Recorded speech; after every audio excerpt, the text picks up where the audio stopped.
Karlo Lagerfieldo Chanel sukurta kolekcija, viena labiausiai lauktų 2011-2012 metų rudens žiemos kolekcijų, Paryžiaus mados savaitės metu buvo pristatyta Eliziejaus laukuose esančiame prabangiame Didžiųjų rūmų muziejuje ir parodų salėje.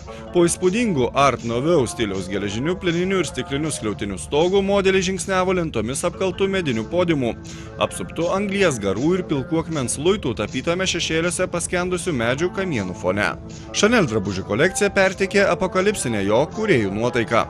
Iš ant podiumo atsivėrusios didelės baltos Chanel skrynios ir dūmų kamuolių išnirusios manekenės demonstravo gotikinio stiliaus iki žemės siekiančias juodas nėriniuotas sukneles ir Chanel firminių ženklų tapusius niurių, pilkos, tamsiai raudonos ir juodos spalvos atspalvių tvido kostiumus.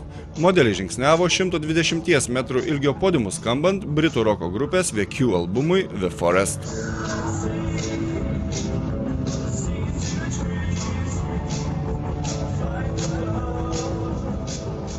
Kolekcijos siūlomas įvaizdis buvo stiprus, bet visai nemoteriškas. Modeliai vilkėjo klasikinius Chanel megztus tvido švarkus su lengvai krintančiomis vyriškomis kelnėmis ir masyviais auliniais Santiago batais be kulno vietoj manieringų aukštakulnių.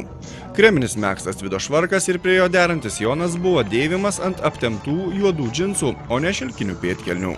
Vakarui buvo siūlomos trapecijos formos suknelės ir laisvi kelnių kostiumai papuošti juodais blizgančiais žvyneliais, nėriniais ir oda.